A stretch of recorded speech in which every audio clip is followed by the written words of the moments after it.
We are live. Yay! Yeah. Forcing myself to have the slap. energy. Come on, let's make it happen. How are you? I'm good. I was getting in a work day and then squeezing in a little bit of crafting before our racing home for this call. So I've been laser cutting some tokens for Test of Honor, of course. Of course, your now legendary, world famous solo mode. Yes. So just printing some things out for that to see how it works. We're talking wood. We're talking acrylic. MDF. I'm using the kind of ready-made stuff that comes with the Glowforge, that has the barcodes on it.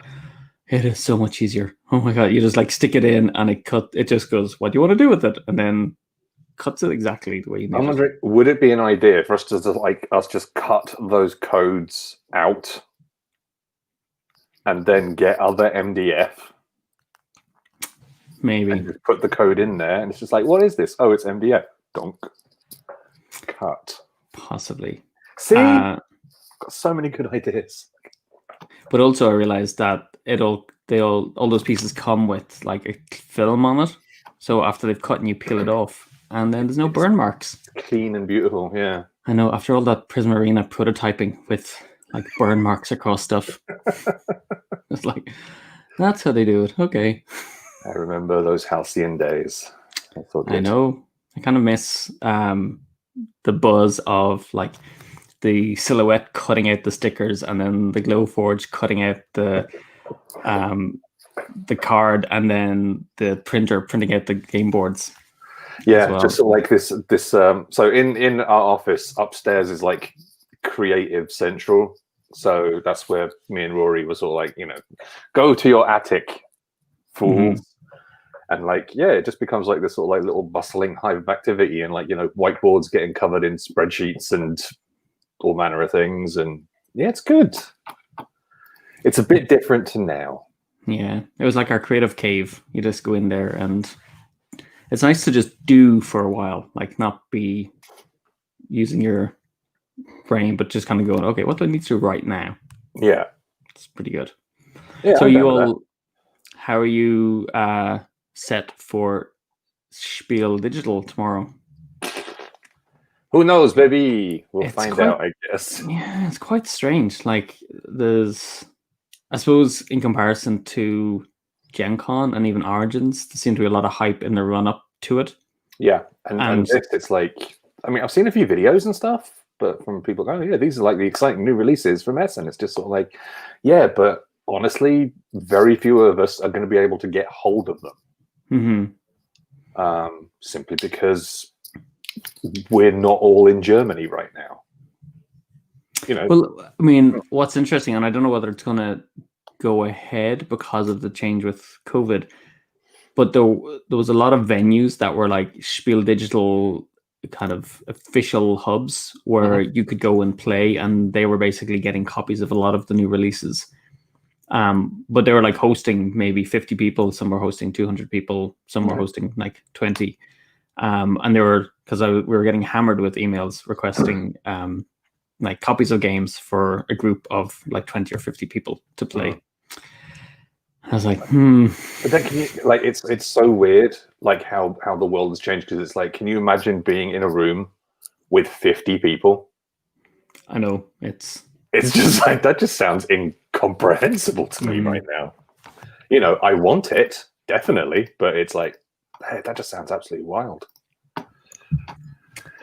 Such delights. All right. Okay. Should we make some magic happen? Let's do our official countdown and then see what games we've been playing.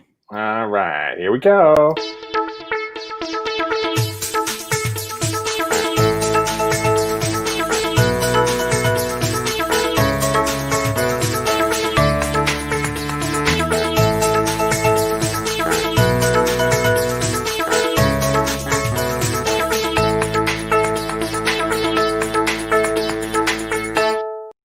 It's just gone 7 o'clock in the UK, 8 o'clock Central Europe, 2 o'clock on the East Coast of the States, and it's time for another Hub Games Hangout on a Wednesday with myself, the indomitable, I can't say that word right, we're trying to say that all day.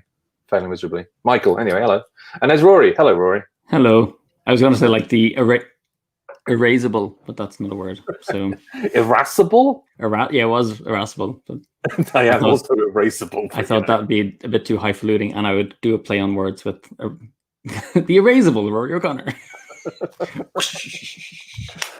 Anyway, we are here. It's no longer pre-show rambles, by the way. I knew I forgot to do something. I had to do that. So yeah, we're getting ready for another extravaganza. It's just family today, just us. But we do have an interesting topic, so we'll cover that in a minute.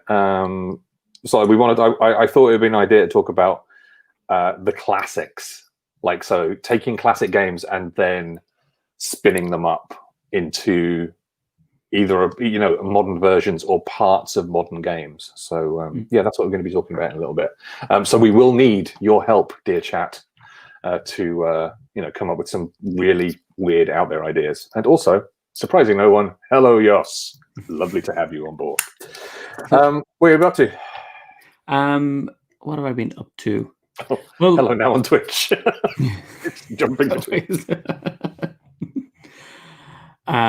What have I been up to? Well, I mean, it's been a strange time for Hub Games. Recently, our financial controller, Amanda McClelland, who had been with us since 2011 when we were doing Rory Story Cubes, was snatched up by another company, and she started with them on Monday. So yeah, last week was pretty hectic trying to get on top of like the ton of work that Amanda used to do, and trying to hand it over and figure out who on the team was going to take over those things. So it was a very admin heavy week and kind of celebrating and mourning the end of an era. Like Amanda came on board at a time when we were just starting with Rory Story Cubes and kind of provided a real stability, chasing invoices, making sure everyone got paid, while myself and Anita were busy kind of being creative and pitching Rory Story Cubes to the world. So yeah, mostly that. I think, as you're aware, there's family medical stuff going on as well, so that's kind of eaten up a lot of time as well. But happily, things are progressing well there, I think. Cool. And trying to squeeze in some games. So like I lose track.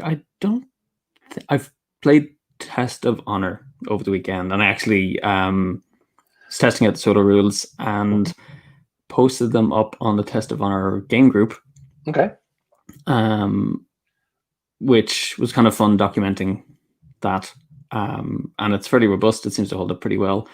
And I have been playing a ton of Prism Arena solo rules. I did a tweak since we spoke, actually, because I remember I was lamenting it was maybe a bit too hard, or I'd made a change which I wasn't happy with. So I made another change, and it's quite fun now and has that feel of like you working, really fighting towards something as well. Yeah, so that's that'll be your I don't know when we're going to get the playtest over the next couple of days, but yeah, pretty much every spare minute I've had, I've been playing that. That's cool. You? Well, we can do some Twitch stuff over the when we are doing some Twitch stuff anyway over the weekend. But we could always drop in and do like a solo show off here, there, then everything. That sort of thing. Before we jump on to me, hello to Ken. Apparently, I will make you jump. With I checked, my pajama bottoms are the right way around and not upside down. Upside down, backward front. And Nicole is joining us all the way from Denmark. Hey, Nicole. Hello. Who, of course, loves some story cubes. Yay. Yeah, don't we all? What I've been doing. I got an eyelash trapped in my eye. This is the highlight of my week. You got an eyelash. Was it like a kind of... I've got an ingrowing thing here. Okay. And last night, I looked like I've been punched in the eye super hard. It just swole up, and it was like gross and disgusting. It's still in there, and there's not much I can do about it. But you know me, I do take a lot of painkillers. So while it's irritating and gross, I can't feel anything. So that's fine. That's kind of... It's like trying to take down an elephant you just have to keep like hitting you with stuff until you finally go, oh, yeah, right, there's the pain. Oh yeah, that's the thing. I'm done. Just fall asleep in a corner. Just lies down, and it's all good. Life-wise, life continues, and on, and on, and on, and on. Not been playing a huge amount of stuff, but I have actually done some online stuff with the bold Ken, which was cool. His story keeps on its thing. They're quite interesting and fun for those who enjoy them. So yeah, played Cartographers. Yes, actually, specifically Cartographer Legends, I think it was. Oh. So Ken had sort of like a system where we could actually play it online, with a view to him going to be doing some streaming a bit later down the line, which is cool. Nice. So what's different with Legends? So what's different? Monsters, I want to say. No, that's in the original one. And heroes who can kill them. No, I don't think so. Okay, so yeah, big monsters spawn, and then you can get heroes, and they'll attack certain squares, and then they'll go like, all right, so you'll lose points for each square that the monster is touching at the end of each season, and yes, it's heroes that's new in there. So yeah, it was cool. Also, obviously, the last time I played it, Cartographers Heroes, what we tried, not Cartographers Legends. That's something completely different. Would you like me to come on and sort of like fix things? It might be easier. I'm a professional. How dare you? But no, like it has been a time since I played Cartographers. In fact, the last time I played Cartographers was at your house on Christmas Eve. Yes. Yeah. That was Christmas Eve. Wow. Yeah. So I naturally forgot about 85% of the rules, and I knew it was like cards get drawn and fill in spaces, and it's just like, so how does this all score and things? And it's like, oh man, just forget it, Michael. But yeah, spun it out quite quickly, and it was good times. So that was fun. We also played Ken's Roll and Write, which was very good. Which actually I would like to try again at some point. Just putting that out there into the world. But as for like physical stuff, not a lot. Played Mahjong at the weekend, again on stream, because that's apparently where I'm getting most of my gaming done now at the minute. And while I am not very good at Mahjong, I did have the best round of Mahjong ever that I've ever done.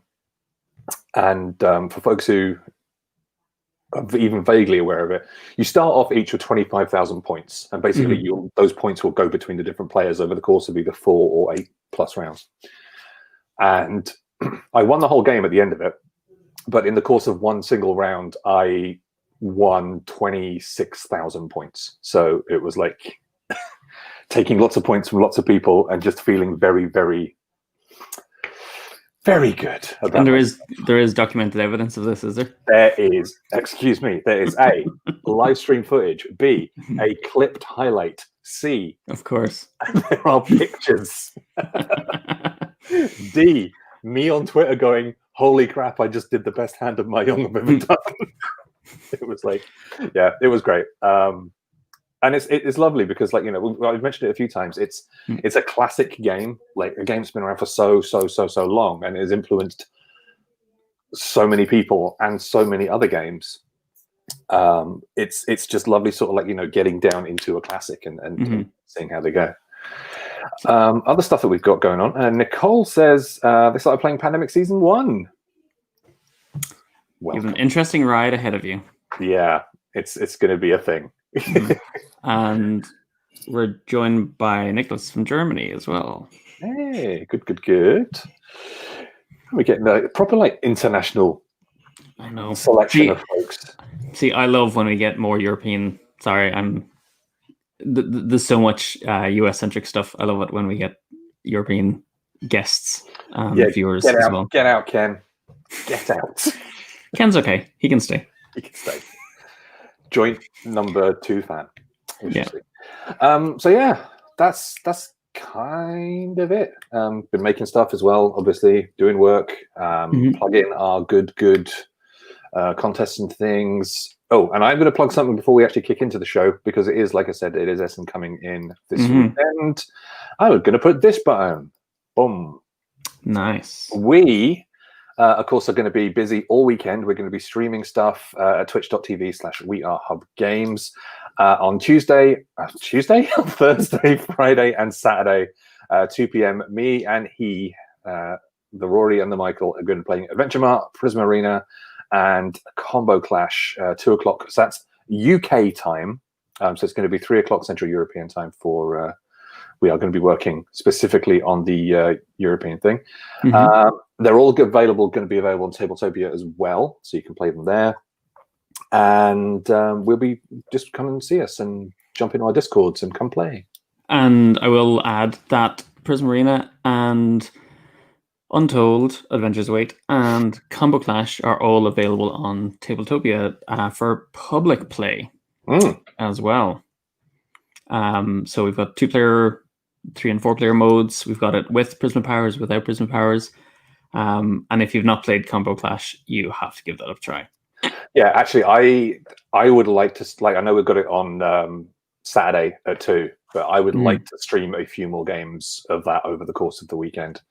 I was thinking maybe on Saturday, just sort of like keeping Twitch open pretty much all day, and it's just sort of like us rapidly getting more and more tired, going, oh, why is everything sore? But just playing games with folks as they jump in, I think that'd be really, really nice. I have no idea what to expect from this weekend, but I'm hoping it's going to be a good one. I feel like I don't even know where the entrance to the building is. But it's like, how do I get there? I don't know. Actually, have you got a login? Have you got a sign in? I have a consumer one, but I don't have. I need to get one. You need to probably give you one, shouldn't I? Yeah, I should probably make that happen when we're done on this show. Yeah. So then, in if we're sort of like comparing it to real life, it's like Michael has flown to Germany and has built the booth, and it looks worryingly shabby. It's like, oh no, not Michael! Don't let him trust anything. And then Rory's just going to rock up on Thursday morning and go, well, I guess this is what we got to deal with now. Ain't that always the case? So positive. So positive. So apparently, so from the comments in the chat, it would be great if we were to release a campaign-style game. I think we have. Nah, no one would do that. That'd be silly. And Ken is expecting a better interface than Gen Con. Well, considering that the entire industry was referring to the Gen Con site as the fart cloud for an entire week, anything would be better, to be honest.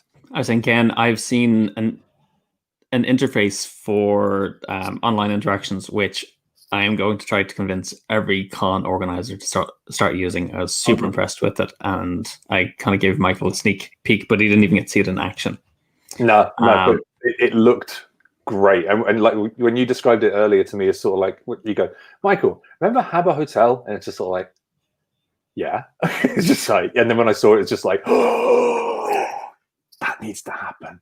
Yeah. So it's still in private development at the moment, but I'm going to try and ask around and see if we can get someone to bite and use it for con.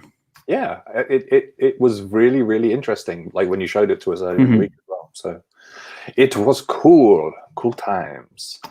I'm not going to say that, Ken. That would be rude.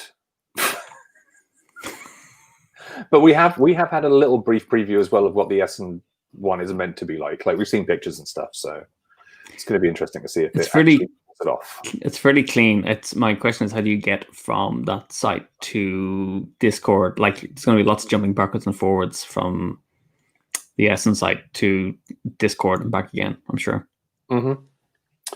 Yeah, agreed. I got a kind of a Tron vibe off of it as well, which was like I like the way that you said it's very clean, and I was immediately going to go, it's very German.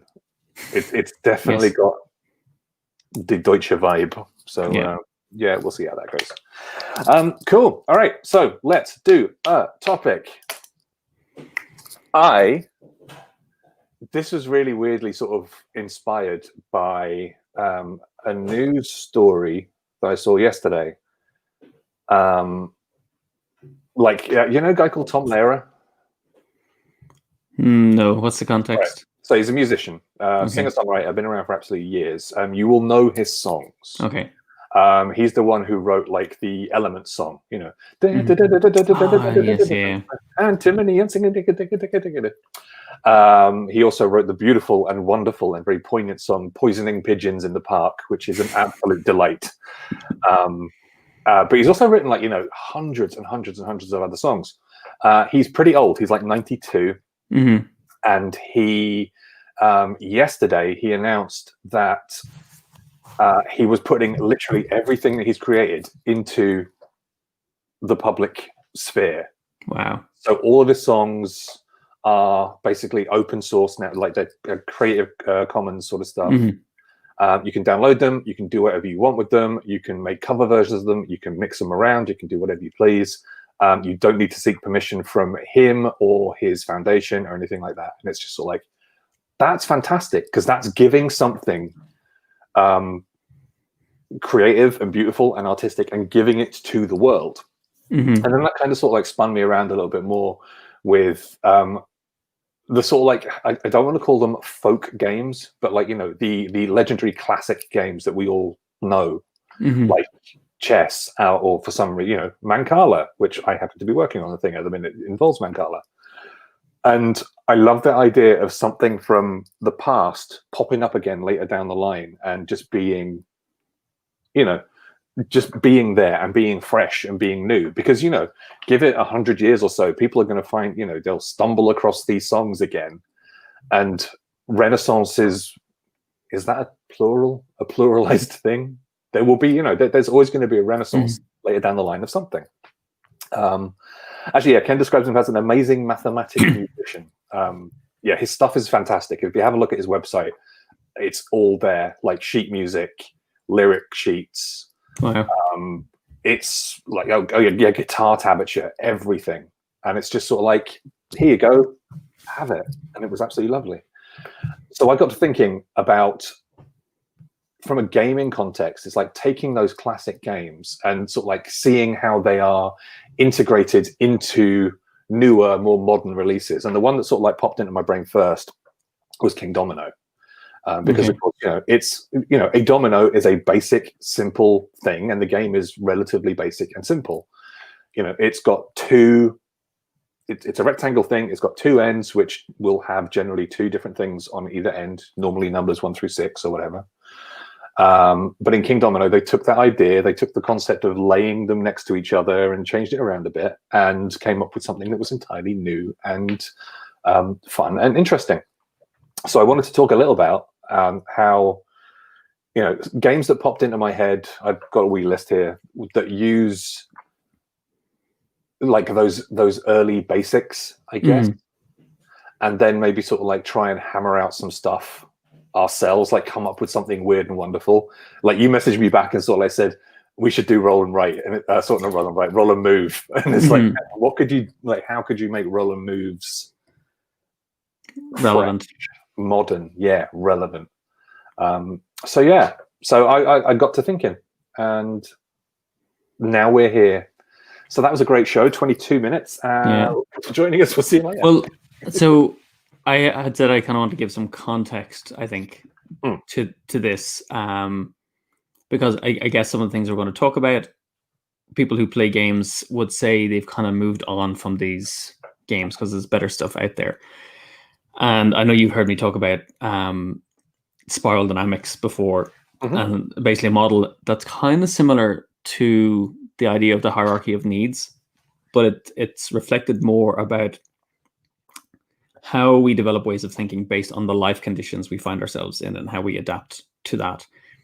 And you can almost match certain styles of games to those different life conditions. So like really quickly, there's a lot of the games that kind of get looked down on are kind of what I would consider the heavily luck-based games that are really enjoyed by not just children, but people who see the world, experience the world as being kind of chaotic or a little bit out of their control.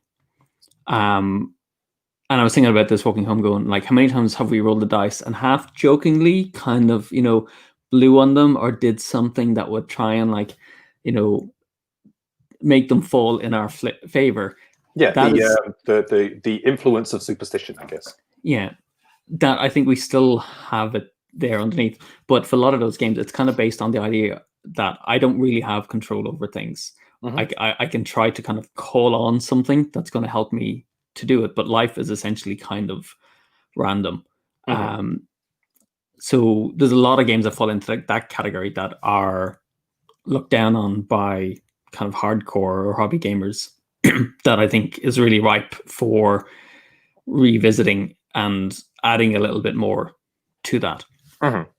So then you have the kind of push your luck games. Usually they would have gambling or betting involved. And this is the idea of where the world is kind of for the taking. It's like, if I don't take it, someone else will.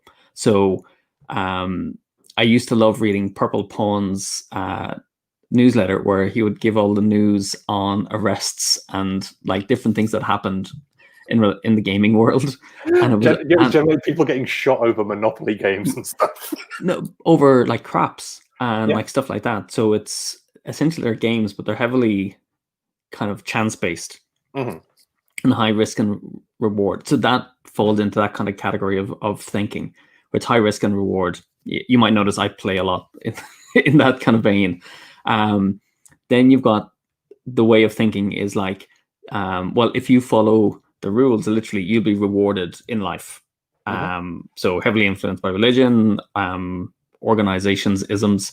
And I would kind of categorize a lot of the kind of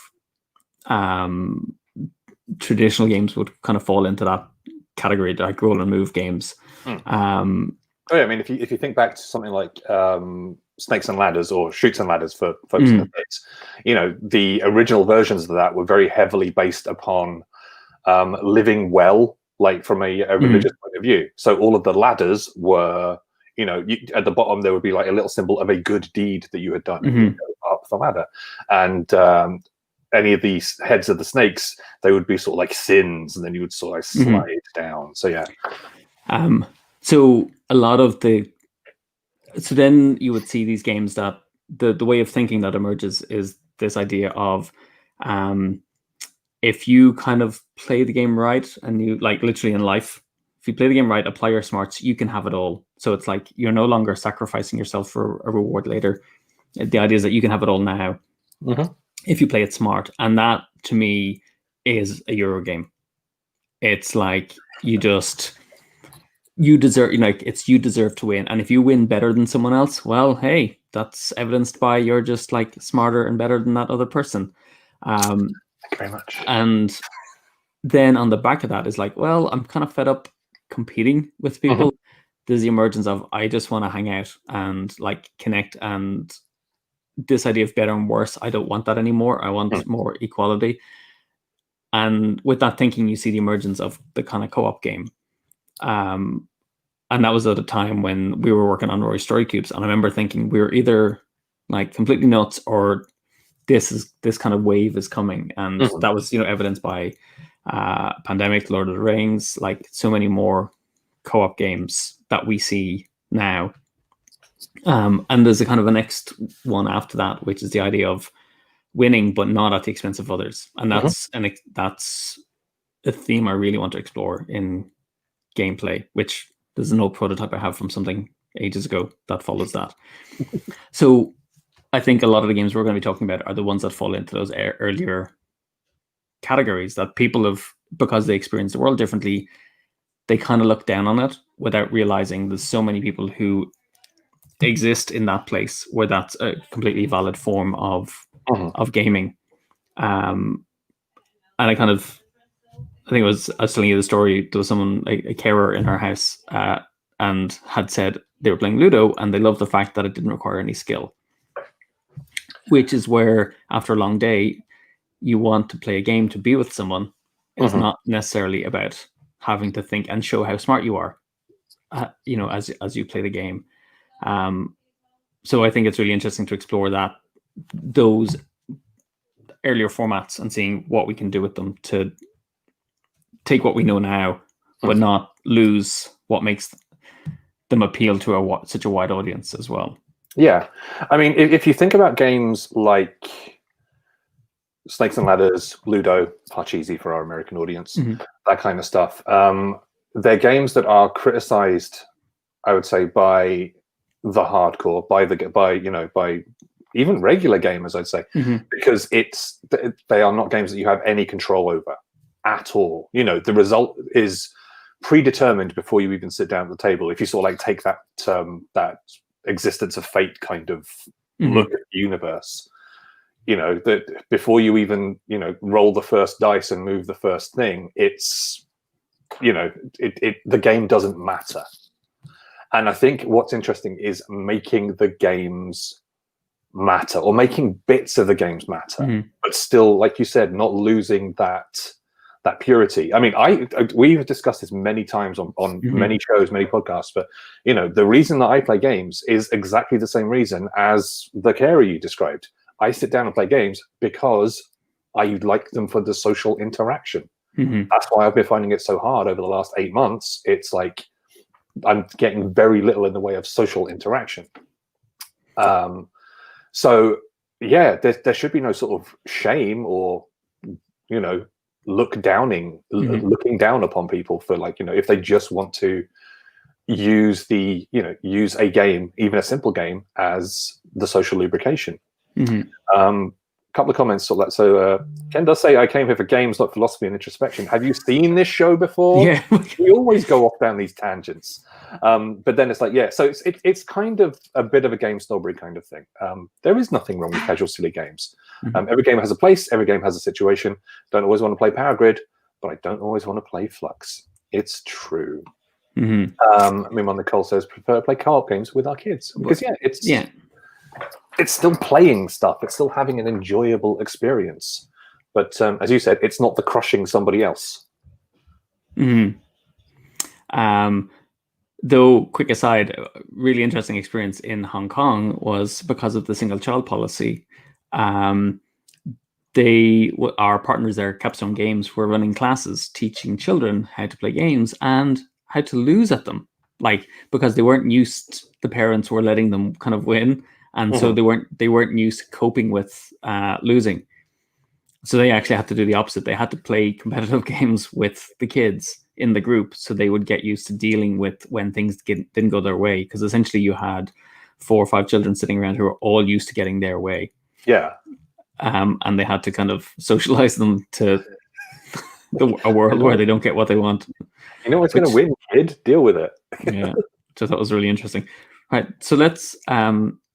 I know you have some games that are good examples. And then if we...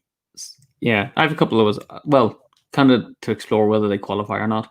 And then I'm kind of really keen to just take something and then say, how could we actually build on that? My view is to reach that wider audience. Because you don't want to over-complexify it too much. You still need that base purity in there, I guess. You still need the accessibility to make it work. So I kicked off with Kingdomino earlier. So let's have one off of your list. I will point out mine's a very short list. It's all right. I've only got a few things here as well. I have well, for me, it's kind of like Machu Koro. I keep saying this, like I describe Machu Koro as the Monopoly game. Like in terms of, and I know Monopoly's kind of like roll and move, but there's still the dice rolling element of Machu Koro. But again, it's giving you a little bit more control over what happens in the game. But as a concept to kind of pitch to people, I know this kind of doesn't really fit, but I still think it's a good example of it. It takes something that's a classic and kind of reinvents it for a new audience. But I can pitch it like I just have to say this is Japanese Monopoly, and people are like, right, okay, and it's simple enough to teach that people will get it really quickly as well. Well, I mean, if you dig down into a game like Machu Koro, like what are the? I mean, I guess if we're going to be looking at the similarities between game A from the past and game B from the now, Like, so, the similarities you got, you have the property cards, and those property cards will earn you stuff. They will earn you money, hopefully, over the course of the game. You have the punitive element with the red cards. If I have a bunch of like red building cards in front of me and I roll something, and you roll something rather, I could potentially earn a lot of money off of your action. So actually, so I was actually just thinking, instead of moving around the board, you still roll and technically like land on someone else's property when you roll a matching number. You just don't have the board there. Yeah, that's the same thing. Yeah, and it doesn't have the slow progress from, and of course this is like, because we're in the UK, so I'll reference the UK board. It's not the slow progress from Old Kent Road all the way through to Park Lane and Mayfair. Instead, it's almost like you're traveling, instead of going around one single pathway, it's like you're going everywhere. Yeah. Like you're just dotting all around the city, which is cool. Nicholas says, I thought it was rather interesting that I've seen Machu Koro compared more often with Catan than with Monopoly. I mean, I would say that Machu Koro is way closer to Monopoly. Like, you're not going to say, hey, it's basically Japanese Catan, which would be really wild. Actually, there is Japanese Catan. It's Mega Man branded, and that's fantastic. Wow. Horribly expensive as well. I would say it's definitely closer in route to Monopoly than something like Catan, because Catan is very, it's trading back and like, well, I guess there's a little bit of trading in Monopoly, but like trading is very much the central aspect, I think, of Catan. Whereas in Monopoly, it's about ruination and destruction, as opposed to Machu Koro, which is about creation and building. But yes, I will allow it. Oh, sorry, Ken's being a fussy, but yeah, it's Rockman in Japan, or whatever. If I were to go Rockman, people will go, what? The only person who'd know anything would be Ken. But yeah, Nicholas says... Okay, so we've won someone over to our side. Yes.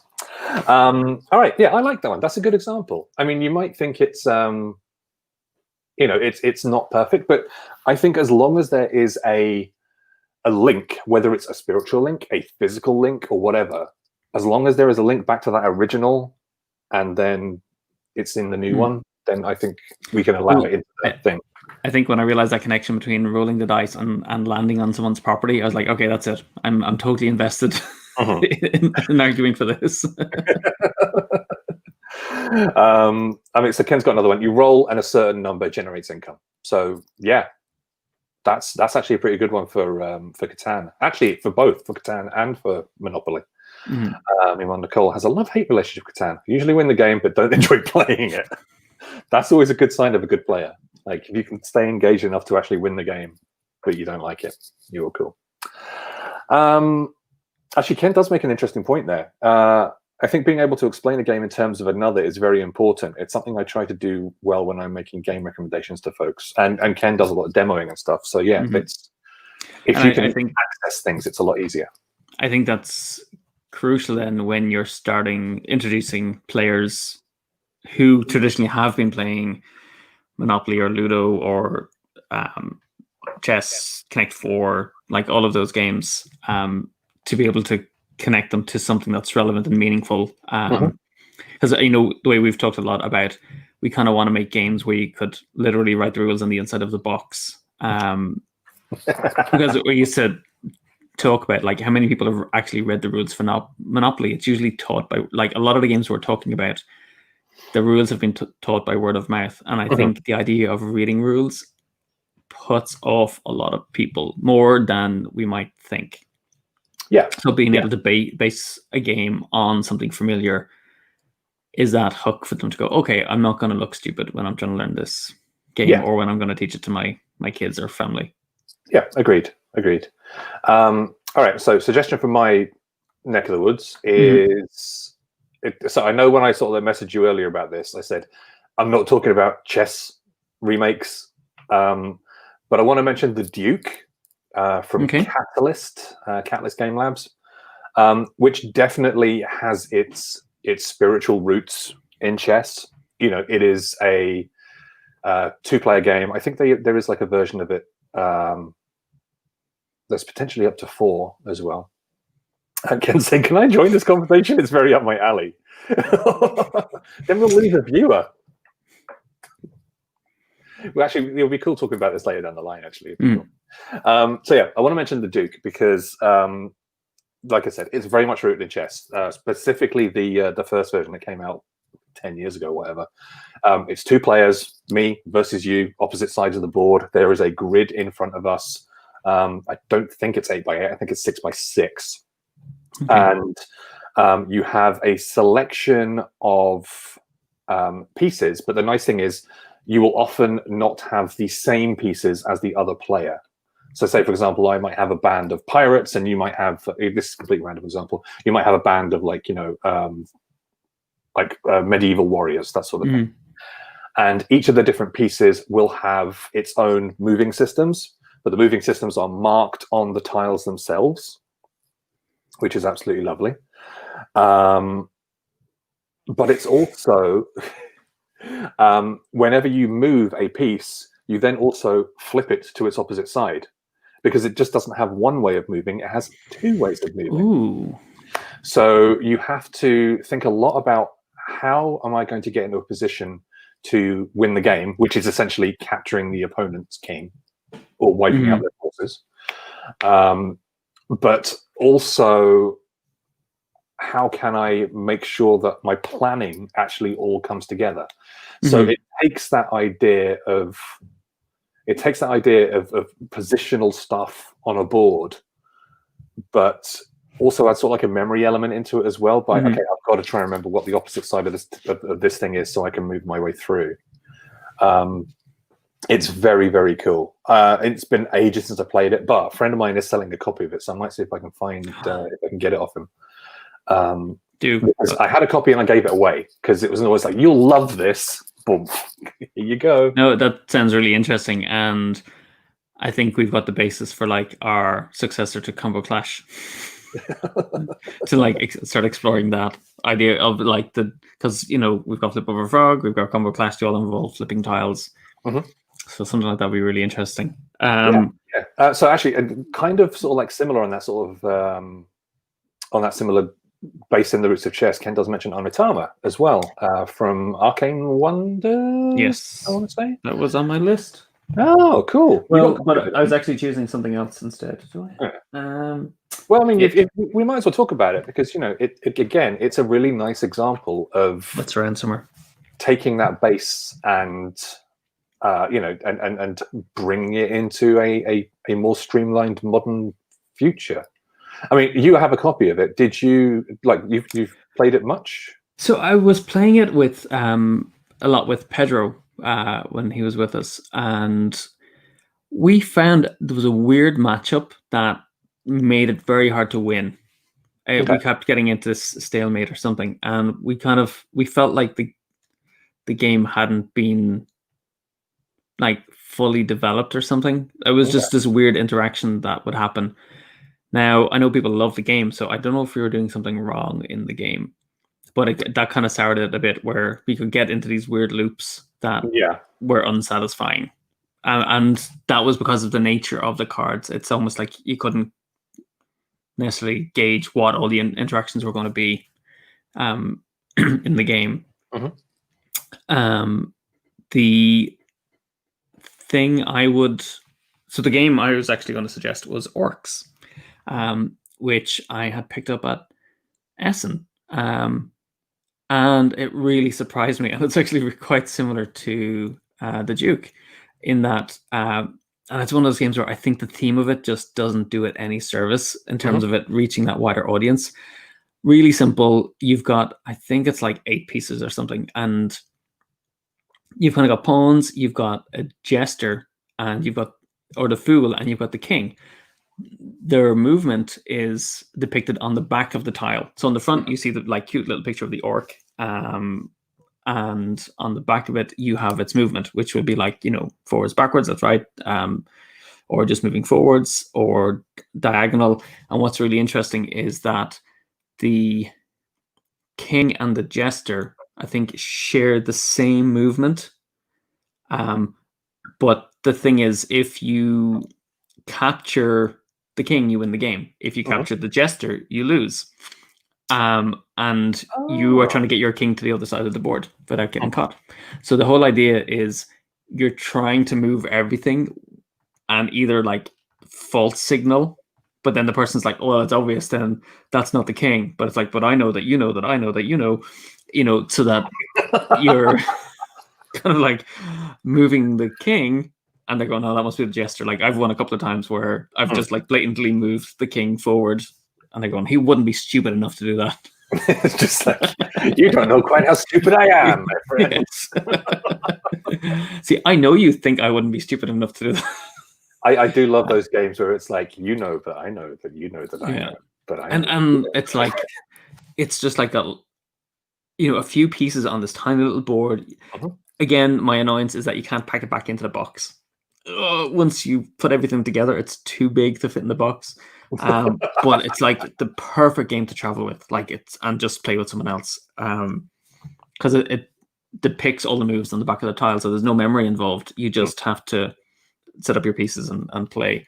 I think that's like kind of a nice mix of chess, I guess, and drafts, like in its simplicity. Question from chat: who made Orcs? Who published it? You got a copy there? I do somewhere, but I've been moving stuff around, so I don't know. All right. Well, if only we had, the entire library of human knowledge available to us on some sort of small technical device. Yes. Where would we find that thing? Not a clue. Not a clue. Is it just called? So it's just called Orcs, yeah? Yes. Yes. Orcs board game. Bum bum bum. Is it Quanchai did the art for it as well? So it's not Orcs. No, Orc board game. Yoss is saying it's Little Future. And it's called Orc. Okay. Oh yeah. Thanks, Yoss. I think for future streams, we actually need to get our third thing where we can show a web page where we can screen share or something. I can make that happen. Just as we're talking about all this stuff, it kind of helps to bring it up. Yeah. So I'd highly recommend it. It's probably one of those ones that went under the radar, wasn't really picked up on, but it's a great game to have in your collection as a 2-player game. Cool. Like that. All right. Everybody loves Yahtzee. Yeah? Yahtzee is actually daft fun, I think. In and of itself, I think it's just daft, simple, fun game. Nice way, again, simple way to pass the time. But somebody, I think it was actually on last week's stream, somebody mentioned that King of Tokyo is basically just Yahtzee. Yeah. I was like, I never thought about that.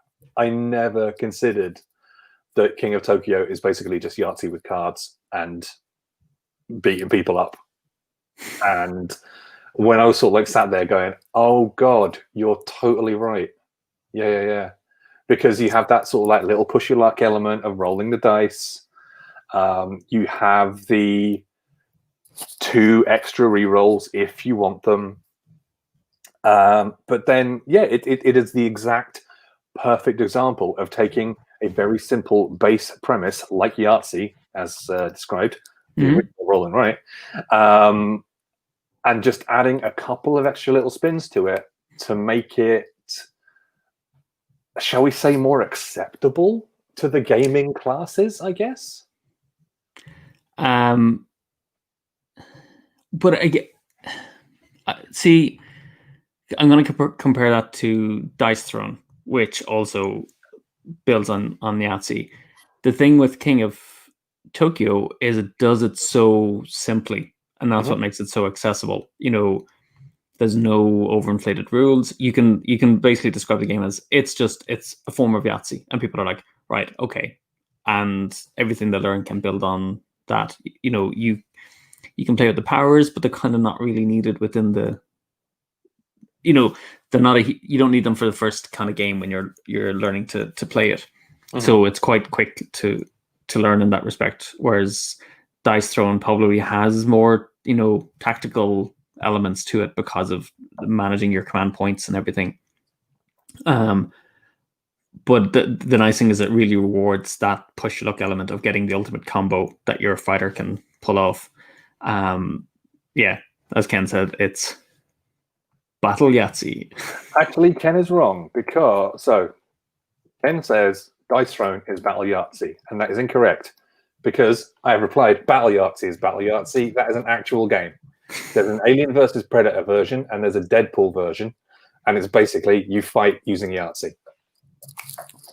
Don't know everything, do you, Ken boy? It's weird. It's a very weird game. Although the Alien one comes with glow-in-the-dark dice. But I think that's a great example, of embedding a known mechanic kind of within a game, the way Kingdomino does, where you say, well, you're just matching, the ends of tiles together, just like in dominoes. People are like, all right, okay. Yeah, I'm ready to play. Yeah, it's cool because you can just do the whole I get it thing. There's not the usual, if I sit down in front of somebody with a copy of Agricola for the first time, get ready for a lecture. It's going to take a little while.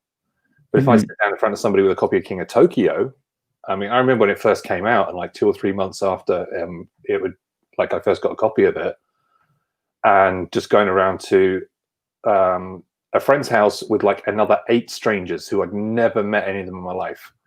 And within 10 minutes, 6 of them were sat down playing it. And it's perfect. None of them had played a game before, but they're all going, hey, can we do a game night? And it's just like, well, Michael's got a load of games. Let's see what you can do. And it's like, try this. And it was perfect. Because like they all knew it because, they'd all played Yahtzee as kids or, it was just ideal. Absolutely ideal. Yeah, it's lovely. I just love those moments of accessibility. It is superb. Yeah, it's all good. So what else have I got? Well, one thing I wanted to kind of come back to was I was helping out with the Chai Tag. Now people of Play, they do the Young Inventor Challenge every year.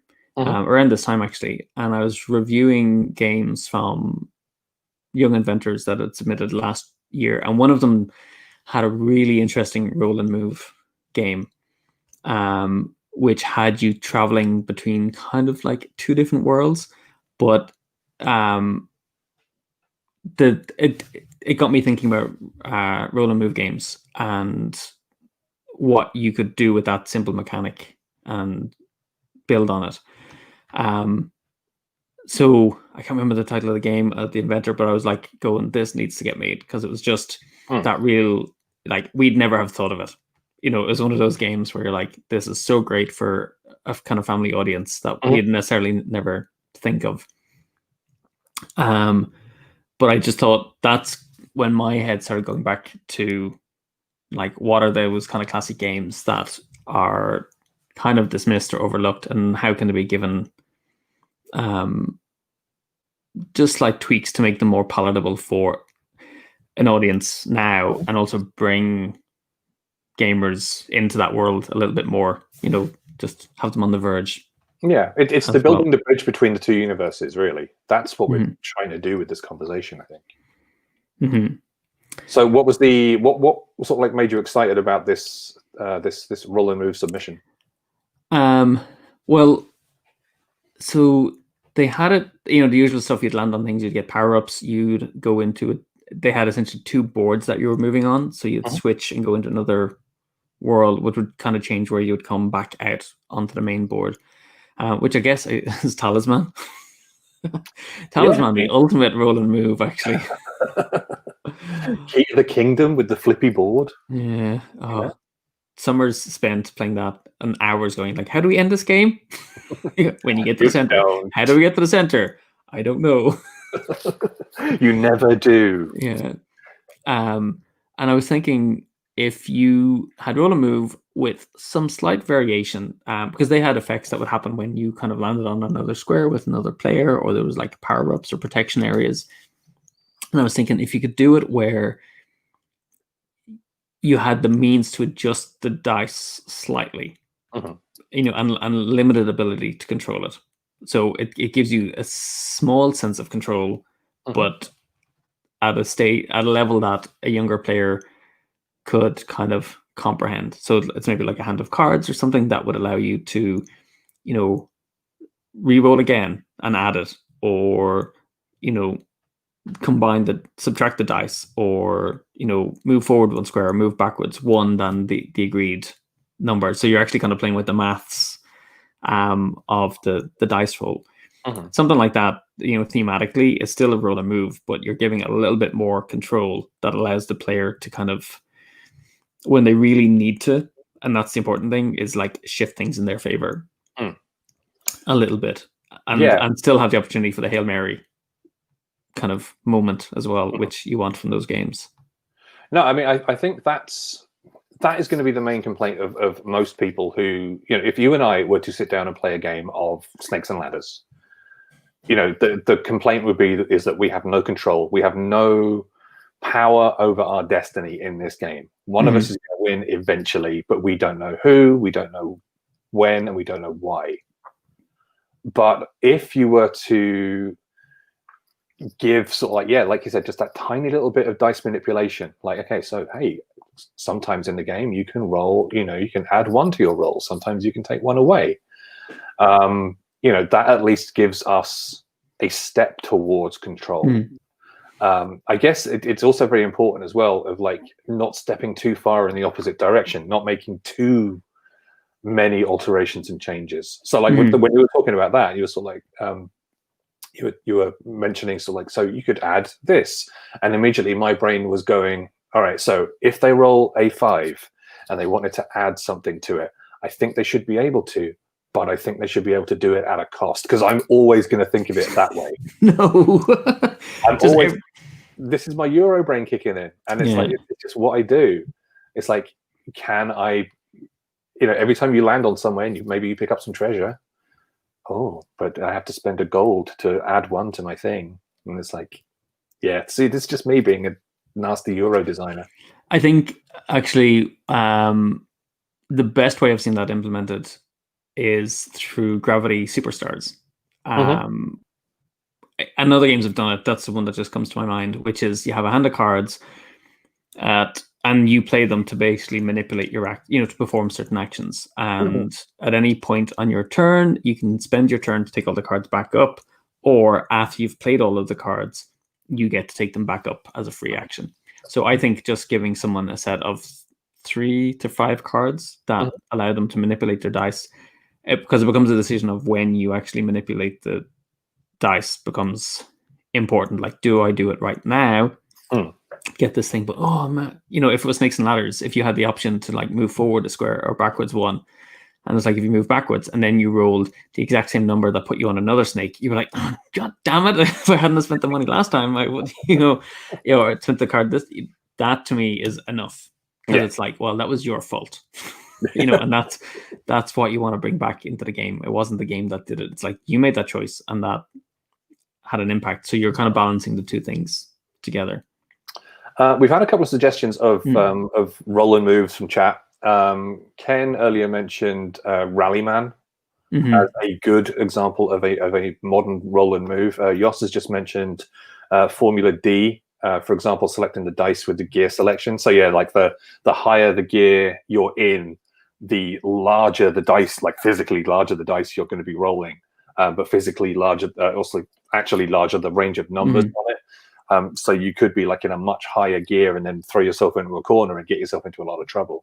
So, there are games around that make, that have taken that roll and move thing and tried to modernize it. But I'd argue that, Rallyman and Formula D are both, they step a little bit too far into the shadows. They go just a little bit too much. So you're kind of looking for that halfway balance. I know we never had it as kids, but in the States, everyone talks about Candyland as a as a game, which I did actually get to play. But it's like if you had something like Candyland Plus, where you have some of that control and a more interesting theme. It's like, is it Adventureland? What's the German one? One was it Haber who put it out? And has the different paths that you can kind of follow. Yeah. So we have another mention of sorry for adults, not adult. You get cards in your hand and choose which to play. So it's actually 5 cards. You choose which to play. It gives you the ability to have decisions to make. So I get sorry is the one where it's like Ludo, isn't it? But you sort of like land on somebody and you send them it's back. the same. Yeah. But instead of, I guess, rolling a dice, you have cards and boom, down they go. So you make the active decisions of stuff to do. Oh, that's another one that just came to mind. But actually, it's interesting that most of these are like essentially a derivative racing games. Like Ludo is a racing game. Parcheesi is a racing game. Formula D, definitely a racing game. But Ave Caesar, the Roman chariot racing game, that it has no rolling in it at all. Everybody has exactly the same deck of cards. You shuffle them up, and then you have 3 in your hand, and you choose which one to play. So, and they're numbered 1 to 6. But the distance you travel is not only determined by the card that you play, but how much space is in front of you. So you might have like 3 6 cards in your hand, and you have to play that one of your cards every turn. But then if you're 2 spaces in front of me, and it's like a little channel like that, I can only use one of my spaces, and the other 6 spaces are gone. So again, it's roll and move, but no rolling. Card and move.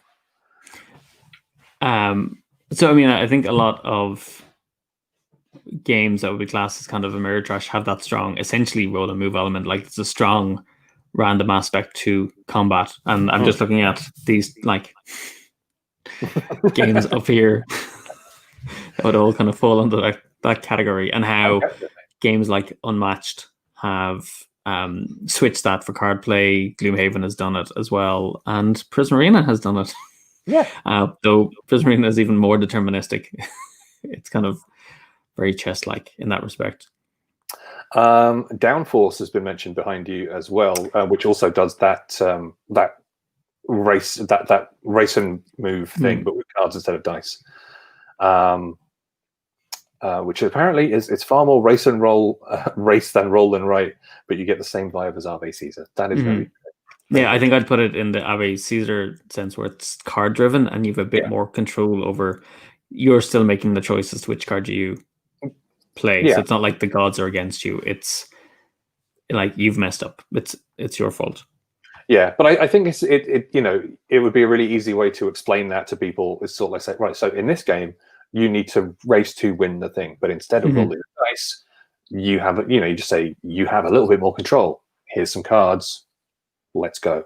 And I think something like Ave Caesar is that perfect level. That hits the middle absolutely perfectly. It's ideal. Trying to think what else I've got on my list here as well. It has been a hot minute since I played it, but Doomtown, I am pretty sure, resolves its combat using a poker-based system, which, poker for a lot of people is okay. Let's change that. High-level poker for a lot of people is often a very incomprehensible and, shall we say, mildly terrifying prospect. But the basics of poker, 2 pairs beats a pair, beats a high card. That's easy enough to explain. So integrating that into a game like Doomtown with sort of like, it's Wild West extravaganza, not only sort of like is an interesting way of doing about it also adds that sort of thematic vibe as well. So yeah, I was right. Ken says it does use a system. So yeah, I really like the fact that it does take that step, not just from like a mechanical point of view, but also a thematical point of view as well. Because you see all the old movies and it's just like, I can't believe you cheated me. I think there is a cheating element to it as well. You can sort of lie, not just bluff, but bluff. Yeah. I think that got a reboot. I met the guys who were like competitive players, and they took over the license. And our friend over at Fanboy 3, Scott Wisely, is involved as well. He was a competitive player in the UK, I think, and a huge fan. I have never played it. I played it a bit, but it was, like I said, it was a very, very long time ago. It was one of the first sort of modern games I picked up again. The Grim Slingers by Greenbrier Games, they use 21 as their mechanic. Oh, nice. So they kind of take that idea of combat, but they use it with 21, where you're basically trying to play and reveal cards, and the person with the lower amount wins, and there's the kind of bluffing element, and you can hold. So you hope the other person will like essentially screw up by going over with that. There was some stuff that I remember it was really hard to get my head around with the game and seemed more complex than it needed to be, but I really liked that system of using a familiar card mechanic that people get and give you the to me, a lot of these things give you serotonin hits like repeatedly during the game, and that's why you play it. And so that idea of every few minutes, am I going to hit 21? Am I going to go over? Am I going to stay under? Are they going to do it?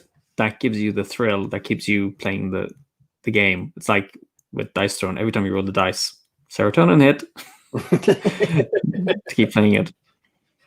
All right, now I've got an idea in my head of like. So I was thinking, what would be the weirdest way that I could interpret something like a card game like blackjack or whatever into a Eurogame system? And it's like, okay, so you collect your resources by playing blackjack. Like if you hit a 21, you can collect like X wild resources, and away you go. But like the further down you are, so you can't stop on 14 or lower, so you have to keep on pushing and pushing. If you bust, you lose. You have to pay resources into a pot or whatever. Blah blah blah. But yeah, you're building like you're battling casino moguls, and like you're just trying to build like the most awesome casino out of the resources that you're pulling together. But you only get the resources by playing blackjack.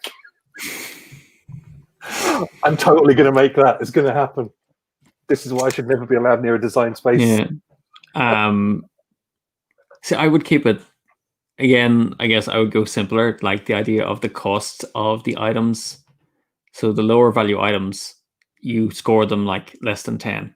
And then the kind of rare ones are higher values. And then the more niche or kind of exclusive items, resources that you're trying to get are pushing up into the higher numbers. So you have to kind of, it's almost more like a mining game, I guess.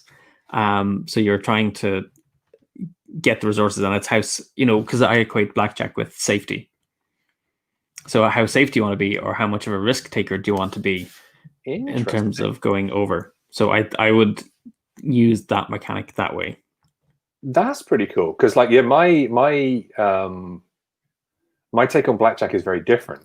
Like I don't see it as a game of hedging and safety. I see it as a game of more sort of chaotic, I guess. It's like you versus the house, and it's I don't know. I guess your interpretation of a game is also going to sort of inspire how you would interpret it. How you would reuse it, I guess.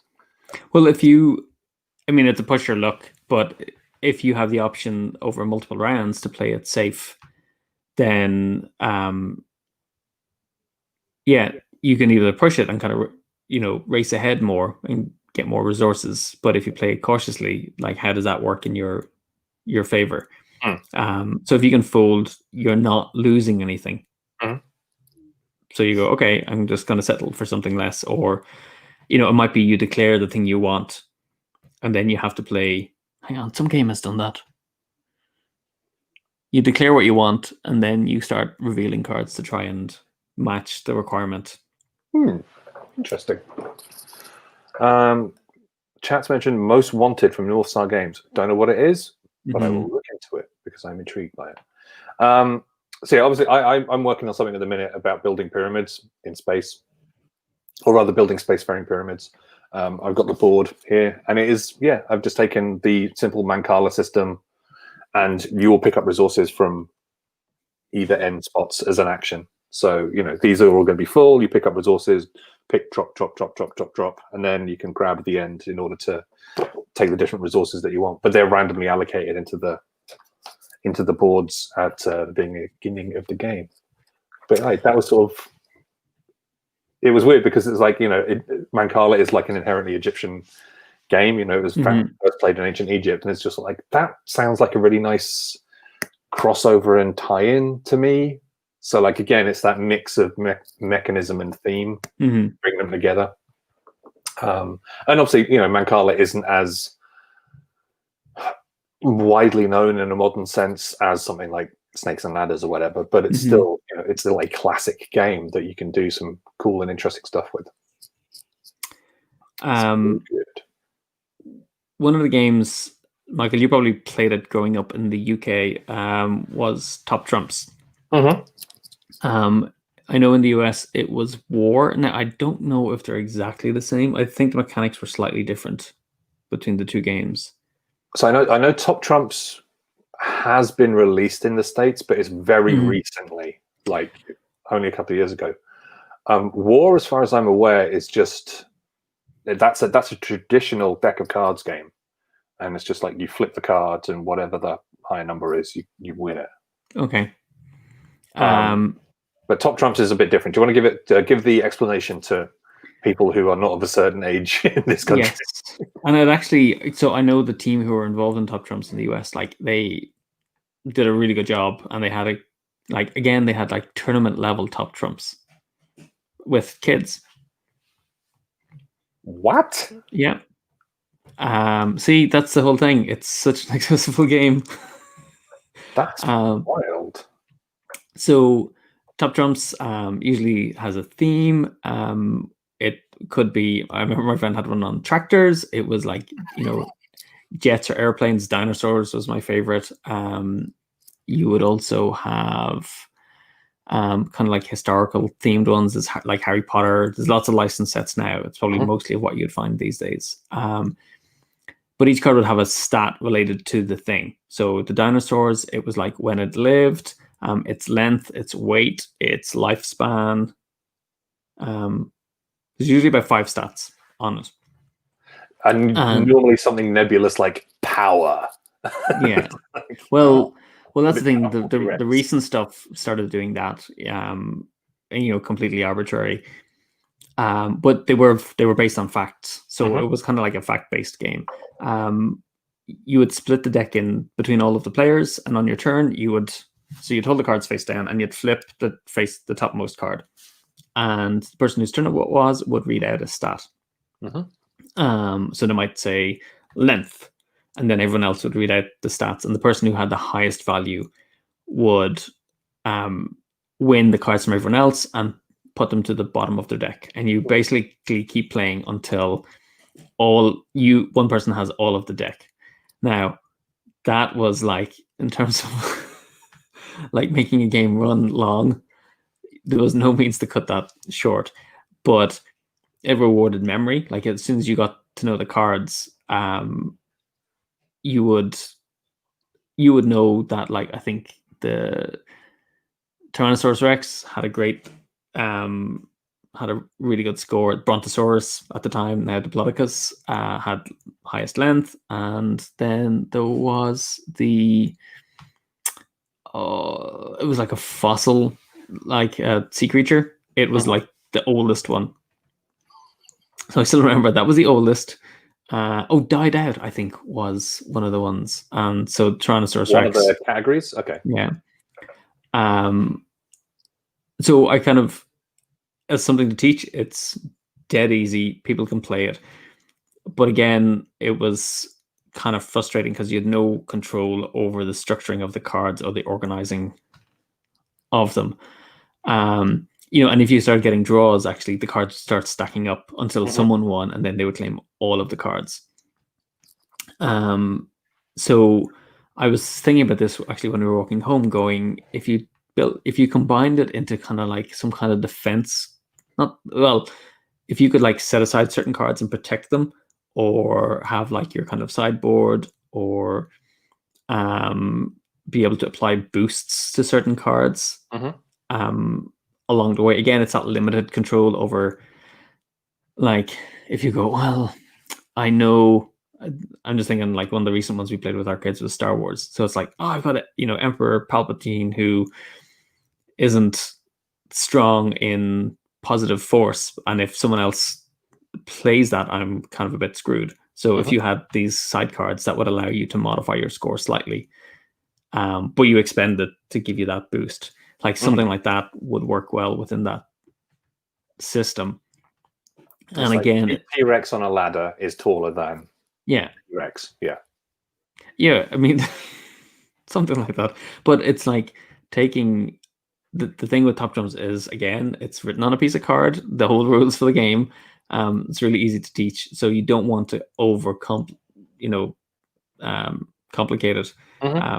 But little things like that would make it more fun. But I thought the idea of like making sets or protecting things, so you almost like you win certain cards and go, okay, well, I'm going to put them into this tower and protect them over here. So when you go, you challenge. You issue challenges to the different like towers or wherever the cards are stored, so you can kind of move them across. And now I'm thinking of Time Barons, actually, the way you do that. Time Barons is good stuff. I like that's it. Ruthless. Yeah, nasty and mean and great and wonderful. It's all cool. All right, I got one more example, but it's not of an old game, it's of a new game. So you somewhere in your house have my copy of Oh My Goods, which of course is, in my opinion, one of the best games around. And they expanded it a little bit by adding the little sort of story expansion card decks and stuff. But then I completely forgot that I have a copy of this set downstairs. Expedition to Newdale. See, that's when I thought you were giving me. Is it? That's the campaign one, isn't it? Yeah. Yeah.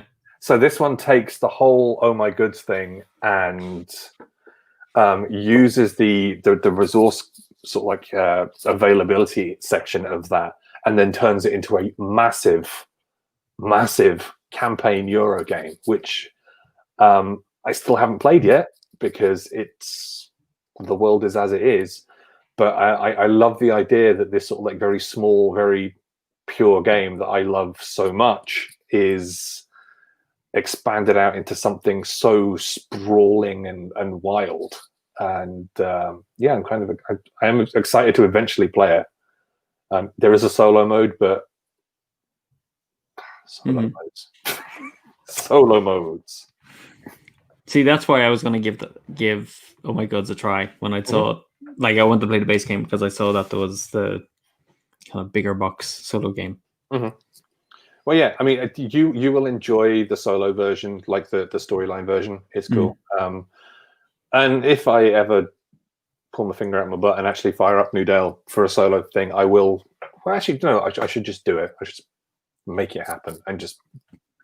I'm sure I'm going to enjoy it regardless. But yeah, it's cool. So yeah, it's not just old games that sort of like can inspire the new. The relatively new can also inspire the new. So yeah, it's all cool.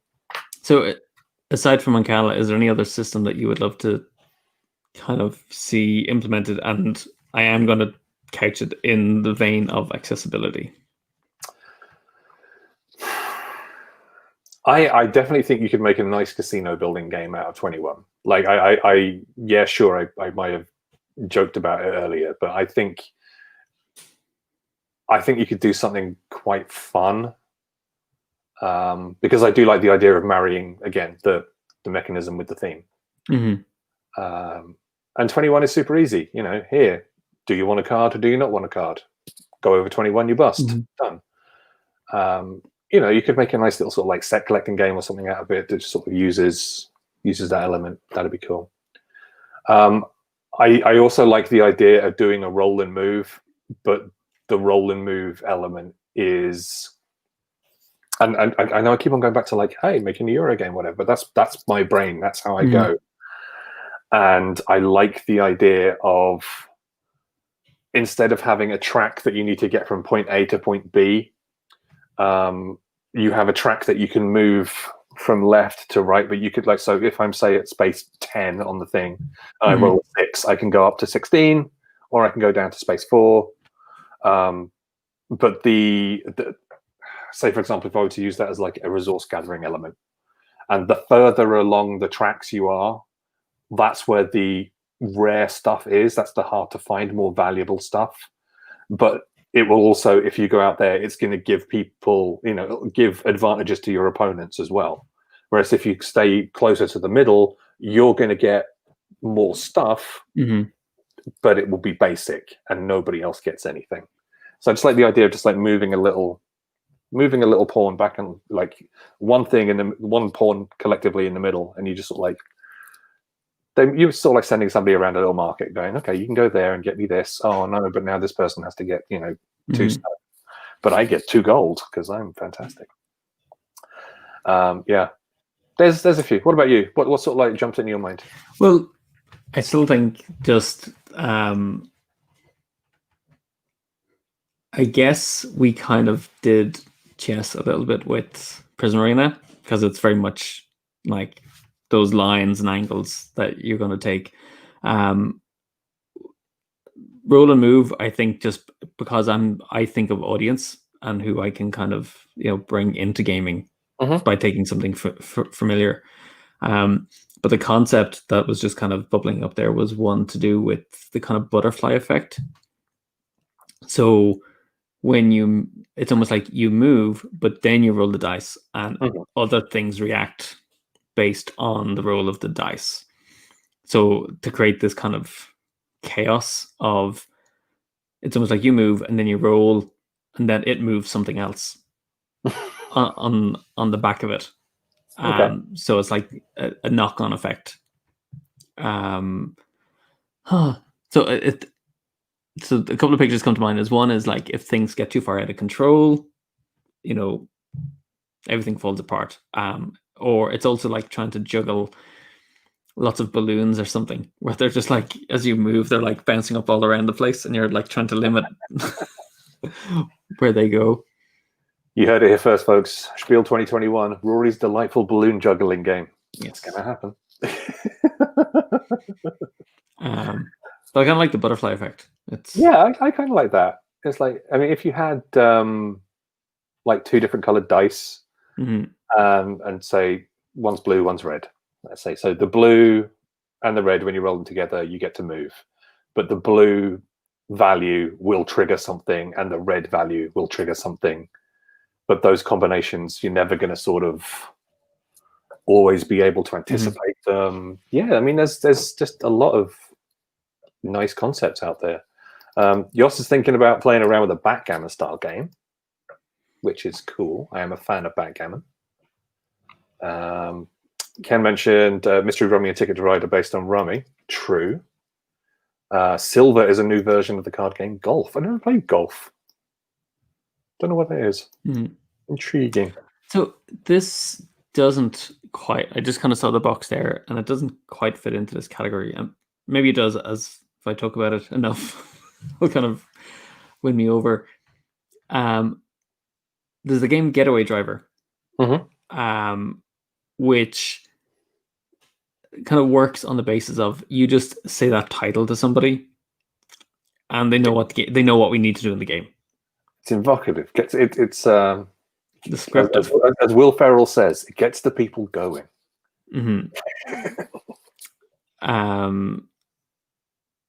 But like, exactly what needs to happen in the game, so it makes it easier for you to teach it. Again, thematically, there's a whole idea of essentially it's tile laying, I guess, and moving. But there's a lot of bluffing involved in it.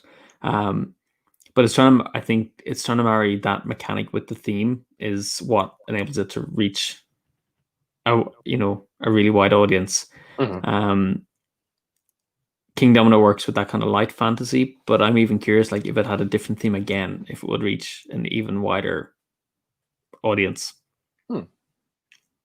Just like a simple city building game, or I mean, that's kind of that is essentially what you're doing. You are building. You're building an environment. And yeah, I get it. You know, the fantasy theme will often, even a simple low fantasy theme like that, will often turn people away. But I don't know, the pleasures of architecture. Who knows if people would dig it? We would see. It's all right. Why first is a game that's pretty self-explanatory. You win by coming in second. I think my friend's family have that. Yeah, it's Pegasus Spieler, I think. Little sort of box about yay big. Yeah, with a bunch of not meeples but popples on the front of it. Yeah. I know the one. It's all good. All right, we're gonna wrap this thing up, y'all. Because hey, we've got work in the morning. We've got spiel to do. Yes. It'll be fine. Everything will be grand. So yeah, reminders to all between the hours of 9 and 5 in the UK. So that's 4 a.m. to lunchtime if you're in the States. We are going to be doing stuff. So yeah, tomorrow, me and Em, we're going to be doing Adventure Mart live at 2 p.m. on twitch.tv/WeAreHubGames. Prism Arena, as per usual, the campaign will continue 2 p.m. and then Combo Clash on Saturday at 2 p.m. But all day long, we are going to be running many fine demos for people who rock up. So yeah, when you get to the spiel.digital site, because that is the URL, just spiel.digital. Search for Hub Games. You'll see our virtual booth. You'll see how to play videos for the games. You will see links to our Discord, and then you can just jump in, play cool stuff, and it will be a delight. I'm just going to answer Nicole's question before we go, which is, let me bring it up here. So I'll let everyone else answer first before I give my opinion. Is Ticket to Ride really a good game? I mean, well, first of all, as we're waiting for replies from other people, I would, all games depend on what you enjoy playing and what your tolerance is.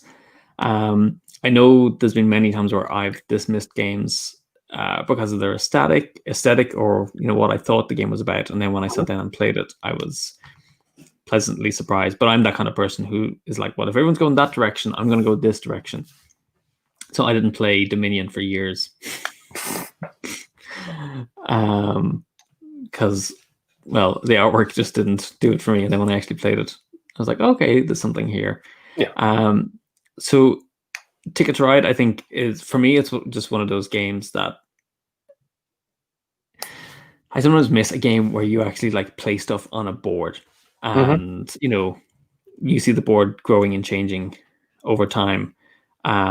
So I know I've played it with one of my daughters who doesn't like it at all, and the others do enjoy it.